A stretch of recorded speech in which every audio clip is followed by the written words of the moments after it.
not that there's too many leagues, there's too many leagues fighting for the same pot. You know, I don't think it benefits these you know, bigger name battlers to go battle on these leagues that only have 600 subscribers on the YouTube channel. That's why these leagues are paying these rappers that, because your name is bringing that league exposure, not the league bringing that name exposure.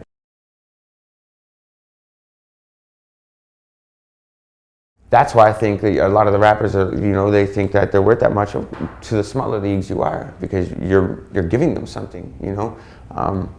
But I feel like the small leagues should just do it the same way everyone else did. You know, you build up in your local area, you find your own talent, you build them up to be reputable, you build the credibility. You just don't try to book a bunch of people and pay for the credibility. You know what I mean? Because that's what's happening in this stuff, is a lot of leagues are coming in and they're just trying to throw money around to get that credibility. You know what I mean? That credibility should come from showing that you care about battle rap the same way we did, when no one looked at it, when no one cared for it. You know what I mean? We were out trying to push it and show people like, yo, this is interesting, check this out.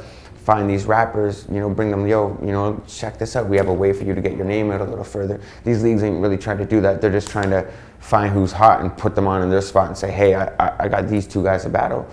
That don't take much to do. It just takes money.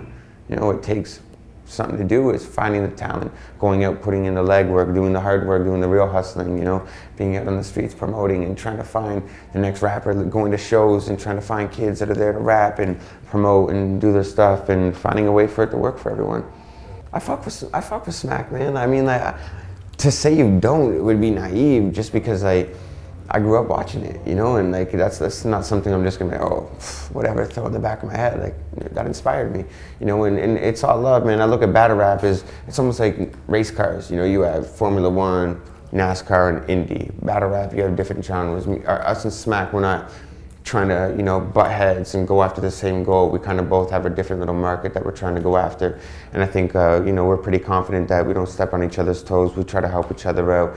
It's not a competitive thing. I don't think it'll benefit us in any way, shape, or form if URL fell off, because then the battlers that they have, that they're building up to be high caliber, wouldn't be so high caliber when they come over to us if they weren't around. You know what I mean? So it's a cycle. We work together. It's like a, you know, the food chain almost. I think Smack's doing what he has to do. You know, let's be honest. You know what I mean? Like the big events are, a lot of liability falls on those, man. And being the promoter and being the person who holds that liability, that ain't fun. And when people come to your event, they ain't respecting you.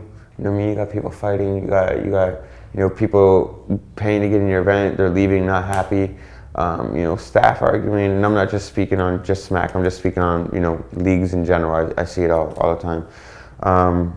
He's taking a smart alleyway right now. You know, BET is a huge fan base. I mean, who doesn't want to be on BET when you're a rapper, man? It's providing a light at the end of the tunnel again for all these up and coming rappers and battlers and stuff like that. And you know, it's getting into the more corporate side of it, but he's doing what he has to do. He has his hands in on, you know, the creative control of the content and stuff, which is super important. You know what I mean?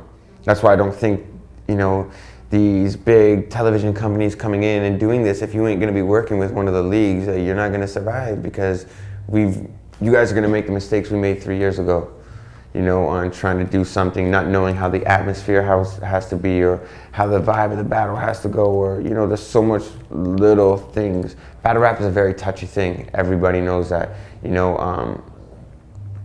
The wrong atmosphere can kill everything, make it unwatchable, no replay value. That's very important, you know, and I think that's what I watched. UFF season 2 leaps and bounds ahead of the UFF season 1 as far as the production, the atmosphere. You even see the lighting to everything. It makes a big difference, you know. BET was smart. Rather than trying to outsource Smack, they worked with them. This is gonna sound so rude. I learned not to oversaturate.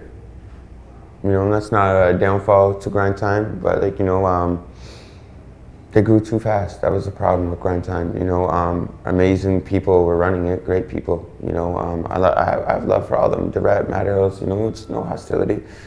We all came up from the same cloth, you know. Battle rap just grew too quick. People got too excited too fast, didn't know how to manage it. you know, King of the Dot started at the same time. We didn't have the avenues to grow as fast. We kind of were able to, you know, watch other people and, you know, learn from them and everything, kind of absorb what was going on, and not so much sit there and be like, oh, well, they did this, let's not do that. But you just kind of, you grow like the knowledge to just, you know, understand how everything works just by following and paying attention to it all. And battle rap is a very obscure thing. There is no blueprint to running a successful battle event. There is no blueprint to running a successful battle league. No one's ever done this before. The shit started in a park, in an alleyway for every league, you know, that spawned in 2008. There wasn't no business plan. There wasn't no, you know what I mean, policies or procedures. You know what I mean? Like, it didn't work like that. You know, this is stuff that, you know, we're still trying to tackle, but we're trying to tackle this while still doing what we do, which is run a lot of events, keep the consistency of keeping what King of the Dot has done for 5 years. Battles coming out every week, never taking breaks, you know, staying consistent, putting on the best battles, having the best quality, and, you know, maintaining a good public image. Right? But that's the thing, man. It's the fans that make it seem like us leagues are all competitive. Us leagues are all understanding, like, we're all going through the bullshit. You know what I mean? Like, I look at other league owners and I think of them like, yo, you're someone that understands what I do. You know, the battlers don't, not many people do. So, you know, it's like a respect there for, and like, you know, I know this stuff isn't as lucrative as it can be. We're still trying to find the avenues for revenue streams, and, you know, everyone's just breaking even to make these events happen, and, you know, to try to, you know, just make this scene thrive. So, you know, yeah, there's no need to compete. I don't think that's going to really benefit anybody. I mean, everyone's kind of got their position where they are. As long as people just don't start acting shady and doing stuff in weird ways, you know, then I think everyone should be good. Yeah, I mean, that's kind of, I think, what all the big leagues are, you know, kind of trying to do. I mean, that's something that we always prided ourselves off, was not, you know, being a one alleyway league, you know, not a one direction league, I guess you can say. You know, we kind of like to be very broad with everything. That's, you know, hence World Domination was a place where, you know, every battler from every league can come battle in one place. You know what I mean? In one weekend, you have the best from everywhere come, and, you know, it benefits everybody. It helps people build fans in all these different places that they wouldn't have had the brand reach unless we brought this kid over from the Philippines, unless we brought this kid over from Sweden, unless, you know what I mean? And it all adds up, because these people from Sweden will watch it to watch that one guy, may see something else, may see the video on the side, go click it, and all of a sudden, boom, new fan.